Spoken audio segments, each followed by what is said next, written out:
පොඩි කාලේ ජීවිතය ගැන හීන දකින්න හොඳ ගෙයක් හදන්න ඕනේ.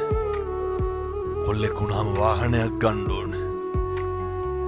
පුතේ නේ බ්‍රේස්ලට් එකක් චේන් එකක් හදා ගන්න ඕනේ.